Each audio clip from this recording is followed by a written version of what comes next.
Abra sua Bíblia comigo. Mateus, Evangelho de Mateus, capítulo 17, verso 21. Ao pé do monte, uma grande multidão o esperava. Então um homem veio e ajoelhou-se diante de Jesus e disse: Senhor, tenha misericórdia do meu filho. Ele tem convulsões e sofre terrivelmente. Muitas vezes cai no fogo, se joga na água. Eu o trouxe aos seus discípulos, mas eles não puderam curá-lo. Em algumas versões diz libertá-lo. Jesus então disse: geração incrédula e corrompida, até quando estarei com vocês? Até quando terei que suportá-los? Tragam um menino para cá. Então trouxeram um menino e Jesus repreendeu o demônio, e ele saiu do menino e instantaneamente aquele menino ficou curado. Mais tarde os discípulos perguntaram a Jesus em particular: por que não conseguimos expulsar aquele demônio? Por que não conseguimos expulsar aquele demônio? E Jesus respondeu: porque a sua fé é muito pequena. Eu lhes digo a verdade, se tivessem fé, ainda que do tamanho de uma semente de mostarda, poderiam dizer a este monte: mova-se daqui para lá, e ele se moveria, e nada seria impossível a vocês. Mas esta casta de demônios, ou em algumas versões essa espécie maligna, não sai senão através de jejum e oração. Estamos em guerra espiritual. E por mais que algumas pessoas, André, venham ignorar este assunto, e eu tenho repetido isso constantemente, independente de você aceitar ou não, acreditar ou não, aprovar ou não, querer participar ou não, a guerra, ela está acontecendo. E assim como acontece com guerras territoriais, guerras entre nações, povos, a guerra espiritual, ela faz vítimas, independente das pessoas estarem lutando ou aprovando esta guerra. E uma das principais guerras, Arildo, numa batalha de nações, numa batalha territorial, numa batalha física, uma das principais vítimas são as crianças. É muito comum, se você começar a assistir esses documentários, ou até matérias jornalísticas sobre guerras civis, ou guerras como acontecem nos países da África, batalhas que estão acontecendo no Oriente Médio. É muito comum você ver nesses ambientes de guerra três situações. A primeira, as ruínas, um ambiente de muita destruição. A segunda, a fome, que ela assola. Onde tem guerra, as fronteiras se fecham, então adultos e crianças passam fome, aquele lugar de miséria. E o terceiro, o sofrimento das crianças, algumas mutiladas, outras abandonadas e outras aliciadas. Nós encontramos talvez uma das faixas etárias que mais sofrem com a batalha, com as guerras, são as crianças. São os que mais sofrem. É muito comum nós vermos, crianças correndo atrás de comida com panelas vazias. Eu via uma matéria esses dias na guerra no Oriente Médio, chegando comida pelas Nações Unidas. Então vários adultos e crianças com panelas na mão, panelas amassadas, e um grupo de homens, eles vão para a cerca para poder receber a comida na sua panela, e quem estavam na frente eram as crianças. E um menino, ele começa a ser literalmente esmagado. Aí um homem, para colocar o pé em cima do elevado, ele subia o joelho, ele chutava aquele menino chorava desesperadamente. Até que alguém que estava ali distribuindo a comida, Clécia, vem até aquele menino, toma o menino, tira daquele ambiente, dá a ele de comer. E aquela cena, ela não é incomum nas guerras, pelo contrário, ela acontece constantemente. E assim como nós vemos nas guerras físicas, nas guerras territoriais, que acontecem essas situações, o mundo espiritual também vai fazer vítima as crianças. Nesse texto que nós lemos aqui, fala de um pai que vai até Jesus desesperado. E o desespero dele não era para receber uma cura para ele, para receber uma libertação para ele, para receber uma bênção para ele, mas o clamor dele era pelo seu filho. E aqui nós vemos sim um ataque espiritual, que a Bíblia diz que estava terrivelmente endemoniado, oprimido de demônios. Oprimido de demônios. Ele estava sendo atacado, aprisionado. A Bíblia diz que ora aquela possessão maligna lançava esse menino no fogo, ora lançava na água. Ele tinha convulsões, ele apagava, ele tremia. E aquele pai provavelmente já tinha procurado ajuda em todos os médicos, mas não tinha encontrado a ajuda dos médicos. Provavelmente ele tinha procurado, Maurício, ajuda dos fariseus, dos religiosos, e também não ajudaram. Talvez dos saduceus, que também não ajudaram. E a Bíblia diz que ele vai até os discípulos de Jesus. Jesus estava fazendo uma grande reforma espiritual na nação de Israel. Os discípulos de Jesus eram agentes de cura, de libertação e restauração daquele povo. Vimos quando Jesus envia os 70, muitos, mas muitos deles sendo usados para trazer cura e libertação. E a Bíblia diz, pastor Kleber, que quando ele chega até os discípulos, talvez numa última expectativa, também não puderam ajudar o menino. Miguel, provavelmente aquele pai entra em desespero, e ele fala: o que eu vou fazer agora? Como eu vou resolver essa situação? Então provavelmente alguém no meio do público, uma conjectura, diz assim: o mestre está descendo. Jesus tinha ido para o monte orar. Lá ele tem um encontro, o Monte da Transfiguração. Você vai ver ele encontrando a voz de Deus, Moisés, Elias. Ali tem uma manifestação sobrenatural. E os discípulos que ficam, os 9 que ficam, provavelmente dizem assim: nós não pudemos ajudar, mas o mestre está vindo, o Rabi está chegando, o Nazareno está vindo. E aquele pai então fica ali ao pé do monte. O texto deixa bem claro, que ao pé do monte tinha uma multidão, e aquele pai estava ali. Quando Jesus se aproxima da multidão, e quando fala de multidão, não é uma multidão tão linda quanto essa, mas provavelmente 10, 15, 20 vezes maior do que essa. Se nós entendemos que quando Jesus matou a fome do povo, e a Bíblia chama de multidão, eram 5.000 homens, se colocar mulheres e crianças para 12.000, no mínimo vai encontrar aí umas 6.000 pessoas próximas de Jesus. E quando ele desce ao monte da oração, a Bíblia diz, Mateus, que aquele homem junto da multidão se lança aos pés de Jesus. Ou seja, ele é mais rápido, Tati, do que todos os outros. E o clamor dele é pelo filho que está enfrentando essas opressões. Ou seja, o mundo espiritual estava atacando aquele menino. O mundo espiritual estava oprimindo aquela família. O mundo espiritual, quando eu digo os demônios, os espíritos malignos, estava escravizando aquele menino. E aquele pai precisava de uma vitória nesta guerra. A primeira lição que esse texto, ou que esse contexto de guerra espiritual dentro de casa me mostra, é que a guerra espiritual, assim como a física, não poupa ninguém, nem as crianças. Nem as crianças. Nós, como igreja, você não vai ver possessões malignas acontecendo nos cultos aqui da Nova Aliança. Nós temos um formato diferente para trabalhar esse assunto. Mas entendemos, aconselhamos, cuidamos e vivemos muitos processos de libertação aqui na igreja. Você pode dar um amém por isso? Nós temos encontrado muitos, mas muitos casos de famílias, Cadu, que estão sofrendo ataques espirituais, e as principais vítimas são as crianças. É real. Acreditando ou não, aceitando ou não, aprovando ou não, esta guerra faz vítimas como a guerra física, e uma das principais vítimas são os nossos filhos. Numa guerra física você vai ver crianças sofrendo com a destruição, com a ruína, com a fome. Numa guerra física você vai ver crianças sofrendo com a perda dos pais, ficando órfãos, sozinhos, abandonados, vulneráveis aos ataques, abusos, violências, agressões. Numa guerra física nós vamos encontrar muitas dessas crianças sendo aliciadas pelos exércitos, principalmente os exércitos rebeldes, como na África, aliciando crianças desde muito cedo. Tem um filme que é muito antigo, que para mim é um filme, esqueci a palavra agora, não seria um filme tradicional não, Gabriel? Como é que... Clássico, nossa, tá ruim a mente, hein? Um clássico de guerra chamado Lágrimas do Sol, com o... Nossa, hoje tá ruim a mente, hein? Bruce Willis. Já assistiram esse filme? É de chorar. Antigo, né? Bem antigo, acho que 90 alguma coisa, bem antigo. É um grupo Delta que é convocado para resgatar uma americana que está num território de guerra civil na África. E aí eles apresentam as mutilações, as opressões, os abusos contra mulheres e crianças, o assassinato de crianças ainda no ventre.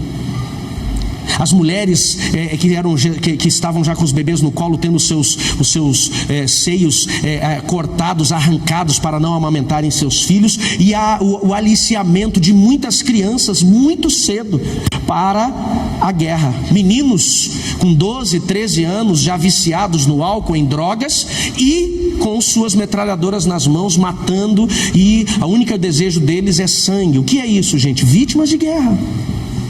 Agora vamos trazer isso para o mundo espiritual? Você acha que é diferente? Não é diferente. No mundo espiritual nós vemos, assim como lá no físico, crianças que são destruídas pela fome, destruídas pelas doenças que acabam infectando ali naquele ambiente de guerra, famílias assoladas por doenças espirituais, famílias assoladas pela miséria, famílias assoladas pela violência, pelo alcoolismo, pelos vícios. E essa família que é assolada nessa batalha de imoralidade, nesta guerra de vícios, de violência, as crianças se tornam vítimas. Elas acabam vivendo isso. Assim como numa guerra física vemos crianças órfãs sem pais, porque os pais morreram, na guerra espiritual as trevas estão constantemente lutando para divorciar os pais, para arrancar o pai ou a mãe de perto desta criança. Porque quando há um divórcio, preste atenção nisso, quando há um divórcio, a criança ela não vai perder um ou outro. Por mais que o pai ele sai de casa e ele fica perto, ele vai perder os dois. Porque não é uma questão de ver uma vez por semana, de pegar em 15 dias. Quando um pai sai de casa, essa criança que ficou com a mãe, ela perde os dois. Porque a ausência desse pai de casa vai fazer com que essa mãe tenha que dar mais atenção profissional para buscar o recurso. Essa mãe ela vai ter que trabalhar mais tempo fora de casa. Essa mãe vai ter mais dificuldade para estar com o filho, para poder exercer todas as outras funções que agora tem alguém faltando. Orfandade de pais vivos. As maiores vítimas da guerra espiritual são filhos que foram rejeitados ou abandonados pelo divórcio, pelo pai irresponsável que gerou um filho num namoro, mas não quis assumir, disse que não era dele, pelos pais que estavam tão envolvidos com os ganhos financeiros que não conseguiram dar atenção para os seus filhos. As maiores vítimas, ou as principais vítimas de abusos, de traumas, de rejeição, são filhos de pais que muitas vezes estavam dentro de casa, mas não prestaram atenção. Os envolvimentos com a criminalidade, os envolvimentos com os vícios, muitas vezes vêm nisso. É uma guerra que essa família perdeu e nem um tiro foi dado. É uma guerra que essa família perdeu e que ninguém fisicamente precisou morrer ou morreu, mas ali teve muito desastre. Quem está me entendendo, diga amém. Assim como numa guerra física são aliciados as crianças para se tornarem soldados, muitos filhos desses pais que enfrentaram batalhas e foram derrotados são aliciados desde muito cedo. Quantas histórias eu ouço junto com os nossos conselheiros, quantas histórias de pais que eram oprimidos por demônios, e para que essa família visse esse pai ser liberto, alguém diz assim, vamos lá para o ocultismo, lá vai ter alguém que pode ajudar, e a criança com 7, 8 anos acaba sendo aliciada desde cedo. Quantos acabam seguindo o comportamento da violência, da agressão, dos vícios? Filhos de pais que estão hoje, infelizmente, aprisionados pelo vício da cocaína, do crack, que acabam usando a droga dentro de casa e estão ensinando os seus filhos no comportamento e até se permitindo serem levados por essas influências. Assim como na física, as maiores vítimas acabam sendo as crianças. Pastor, como é que eu posso saber se os meus filhos estão sendo vítimas de uma batalha? Existem situações que estão acontecendo dentro da nossa casa e que nós não estamos discernindo o que é espiritual. E Guilherme, por não discernirmos o que é espiritual, não estamos lutando de uma forma correta.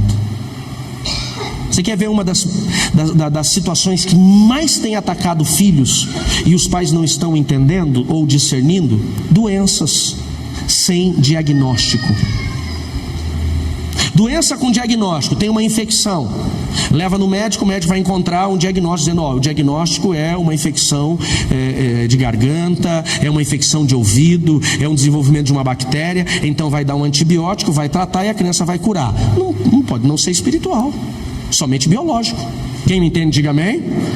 Agora, aquela doença que tem febre, leva no hospital, ninguém encontra o problema, não tem um diagnóstico, faz todos os exames estão bons, a criança continua com febre. Ou aquela doença que tem-se um diagnóstico, trata, mas não resolve, dá remédio e não resolve. Ou o médico, infelizmente, falhou no seu diagnóstico, ou tem algo espiritual por trás. Vocês acham que eu estou espiritualizando muito a doença? Não, é uma verdade. Eu não vejo isso só na sala de aconselhamento, como eu já vi isso acontecer dentro da minha casa. Tem situações espirituais que nós estamos enfrentando batalha na nossa casa por causa dos nossos erros pessoais de pais. Os pais descobrem os filhos. Muitas situações de ataques malignos sobre os nossos filhos são culpa nossa. Existem situações que nós estamos enfrentando, problemas que são escolhas deles, principalmente a partir dos 12 anos. Até a pedagogia fala que a partir dos 12 anos eles têm a idade da independência, e são as escolhas deles, talvez baseado naquilo que nós ensinamos. Sempre dizemos, até os 12 anos é o que nós fizemos com os nossos filhos, depois dos 12 anos é o que eles estão fazendo com o que nós fizemos. Então tem a ver com as escolhas deles. E existem situações que nós estamos enfrentando ataques que não tem a ver nem com a gente, cristiano, e nem com eles. Tem a ver com os Jonas que nós colocamos no barco da nossa vida. Você entende isso? Às vezes nós entramos na guerra dos outros. Às vezes você quer ajudar os Jonas. A história do profeta Jonas é aquele que desobedeceu. Deus manda ir para um lugar, ele pega o barco e vai para outro lugar. E a Bíblia diz que quando ele estava no meio da viagem, veio uma tempestade e quase colocou o barco a pique, quase afundou. O dono do barco não tinha culpa nenhuma da desobediência de Jonas. A tripulação do barco, os funcionários não tinham culpa nenhuma. Os passageiros do barco não tinham culpa nenhuma. Mas todo mundo sofreu a mesma tempestade. Você acha que poderia talvez não ter crianças naquele barco? Tem situações de guerra que nós estamos enfrentando dentro da nossa casa, porque nós colocamos gente dentro de casa, ou colocamos o problema de gente dentro da nossa casa, que nós não paramos para discernir se deveríamos ter trazido. Então nós vamos encontrar ataques para a gente poder discernir o que é espiritual e o que é físico. Às vezes na saúde, no sono. Uma das coisas que gera muita compreensão de guerra espiritual são os ataques que acontecem à noite com as crianças. Pânico noturno, distúrbios do sono, agitações no sono, muitos pesadelos. E uma das coisas que as crianças vão ter muita sensibilidade são nos sonhos, ou pelo que eles veem e assistem, ou jogam. Então os jogos muitas vezes têm agitado a mente das crianças e geram esse distúrbio de sono, e pode ter uma infiltração espiritual ali. Não quero espiritualizar, mas nós temos que ter essa noção. Às vezes é apenas esse excesso do uso de telas que vai deixar a mente extremamente ativa, e isso pode agitar o sono. Mas muitos pesadelos que nós temos encontrado dentro do gabinete de aconselhamento tem a ver com o quê? Com ataques malignos. Pânico noturno, ataques malignos. Pânico noturno é aquela criança que ela acorda dormindo, ela está vivendo o sonho acordado. E ali tem muitos, não estou dizendo que todos, mas tem muita ação maligna na agitação desses sonhos de criança. Outros pontos nós vamos encontrar: opressões, gerando medo, irritabilidade, agressividade. Pode ser comportamental, mas pode ser espiritual. Principalmente o excesso de medo numa criança. A Bíblia apresenta o medo como um espírito. Paulo diz assim: Deus não vos deu um espírito de medo. Se é um espírito, não é comportamento só. Pode ter uma ação maligna. Eu pergunto, se é um espírito, o medo apresentado na Bíblia é um espírito, você acha que é um espírito bom ou é um espírito ruim? Claro que é maligno. Então existem situações malignas, ou seja, ações demoníacas que geram medo em adultos e em crianças. Pode ser através de depressão, ansiedade, crises de pânico. Não estou dizendo que todas as patologias de depressão, ansiedade e crise de pânico são espirituais, Diego, não estou. Existe depressão, ansiedade, síndrome do pânico que vem por conta de traumas, vem por conta biológica, falta de recaptação de noradrenalina, serotonina, mas existe também portas que foram abertas espirituais. Principalmente quando se trata de adolescentes e pré-adolescentes. Às vezes são portas que foram abertas e eles não estão compreendendo essas portas. Quem está aqui comigo ainda, diga amém. Seduções precoces para o pecado, imoralidade, violência, ocultismo. A criança não suporta. ser exposta a um ambiente de muita violência. Ela não tem capacidade intelectual, processo cognitivo para isso. Ser exposta a muita imoralidade, um acesso livre às telas, à internet, não tem capacidade ainda para isso. Eles são vulneráveis a vícios. Tudo isso são ataques que muitas vezes nós não estamos prestando atenção. E a gente está dizendo assim, é fase. E é apenas um engano espiritual que já está fazendo as crianças vítimas. Quando avaliamos o mundo espiritual, a primeira lição, se você está notando, a guerra espiritual, assim como a física, não poupa ninguém, nem as crianças, e elas se tornam as primeiras vítimas. A segunda verdade sobre guerra espiritual envolvendo crianças é que os nossos filhos muitas vezes são efeitos colaterais das escolhas erradas que nós como pais fazemos.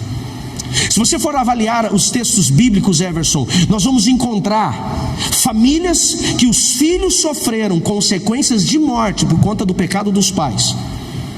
Eu sempre conto aqui a história de Davi. Eu já nem quero mais falar de Davi, que todo mundo conhece. Davi comete o pecado com Betseba, Rodrigo, adultério, e os filhos dele são descobertos, perversão e morte. Uma filha abusada intimamente pelo próprio irmão, 4 filhos morrem. Mas ele não é o único. O antecessor dele, o rei Saul, quem lembra da história do rei Saul? Diga amém. A Bíblia diz que o rei Saul, ele foi arrogante com Deus e foi desobediente ao Senhor. E por conta da sua desobediência, Deus o rejeita como rei, levanta Davi, prepara Davi. Mas enquanto Davi está sendo preparado, Saul continua reinando, e ele reina por mais 38 anos, 2 anos com Deus e 38 anos sem Deus. Um dos sintomas de Davi estar longe de Deus, de Saul, perdão, estar longe de Deus, qual foi? Vocês lembram? Quem? Lembram? Meu Deus do céu! Pode falar, você não vai errar. A opressão maligna, sim ou não? E a Bíblia diz que demônios oprimiam Saul durante a noite, tinha que chamar Davi para tocar. Então um dos sintomas do afastamento de Saul de Deus, da desobediência dele, foi essa opressão maligna. Agora essa opressão maligna parou, Dani, só na vida de Saul? Não.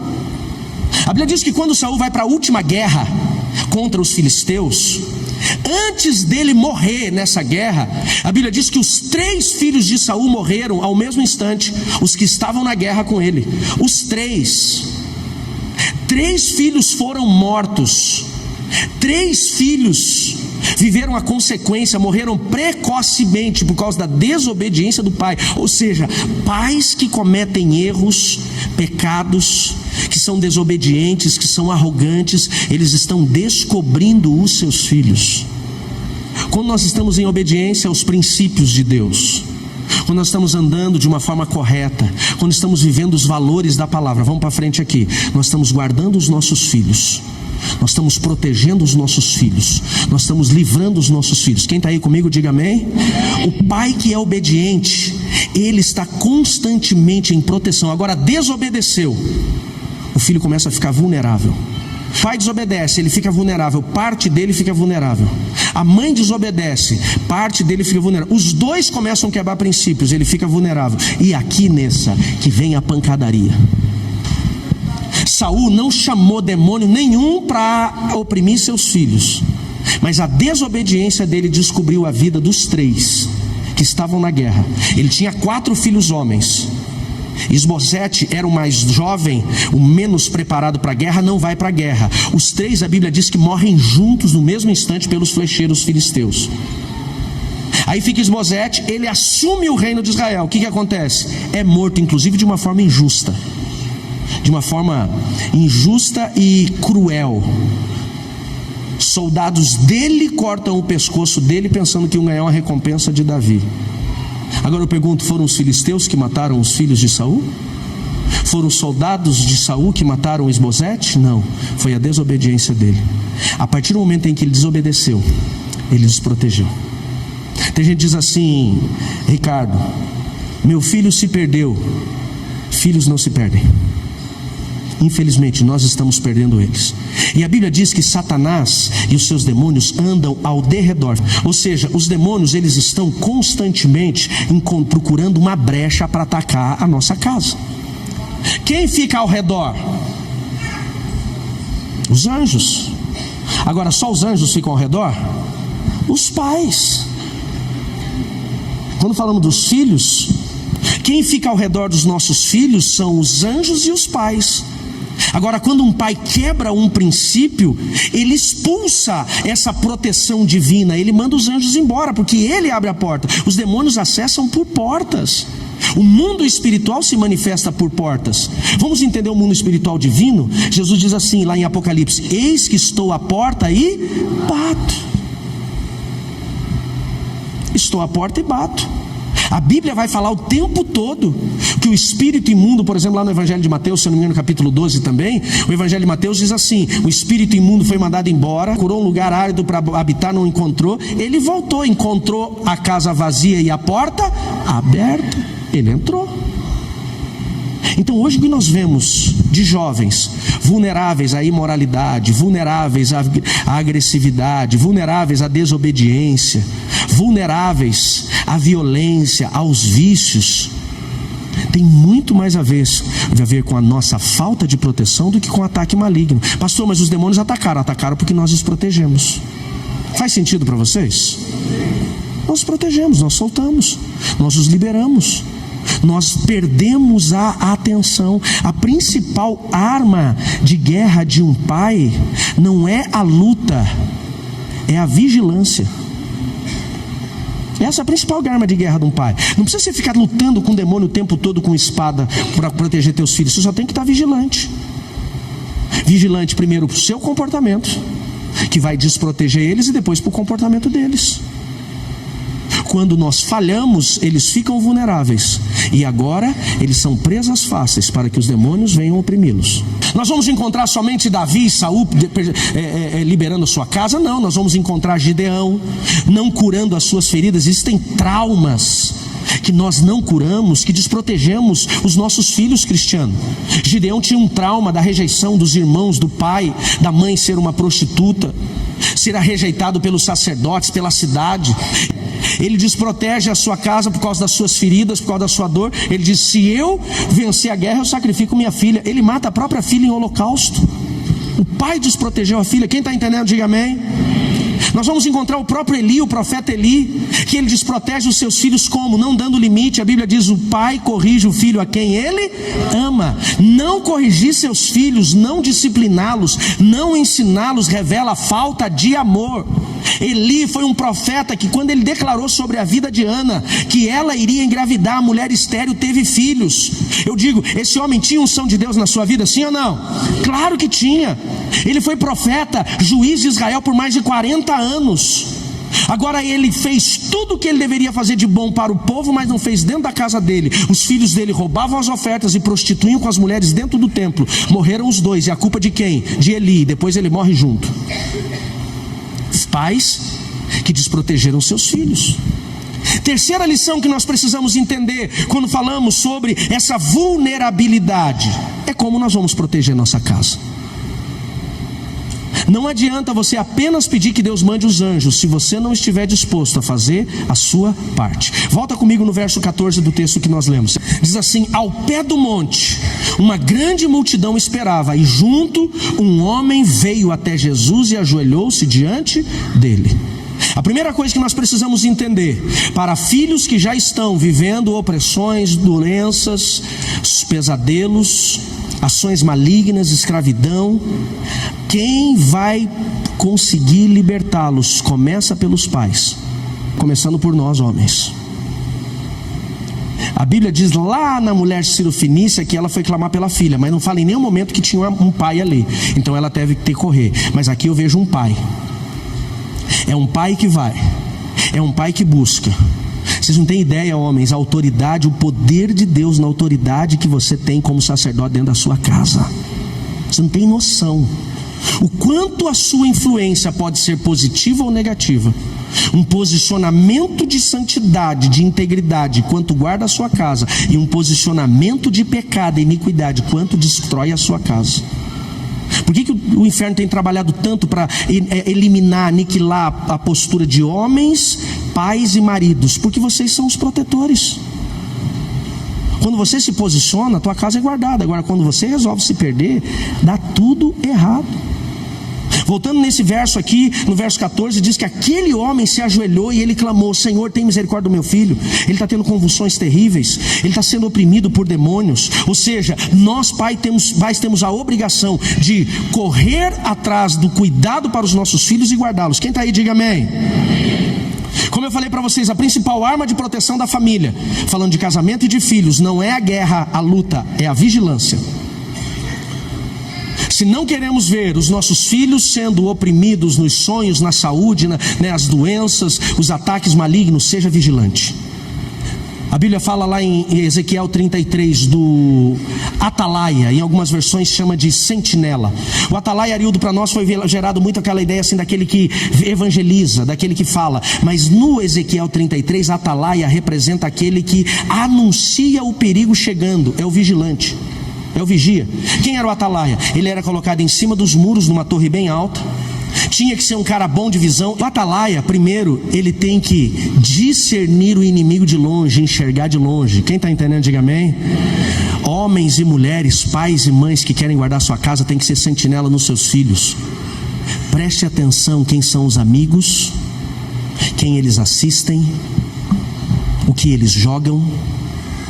Esse negócio de ficar deixando o filho dormir na casa dos outros, sem conhecer o pai, sem conhecer a mãe, sem saber quem é, isso é atalaia cego, sentinela que não está enxergando. Eles ficavam sobre os muros, viu o movimento de longe, ele tinha que tocar o sino, tocar a trombeta e falar: vem perigo aí. A Bíblia diz: se o atalaia ver o perigo chegando, ou o perigo chegar e ele não ver, melhor dizendo, e o inimigo atacar, todos os que morrerem dentro da cidade, porque ele não anunciou, o sangue vai ser cobrado das mãos dele.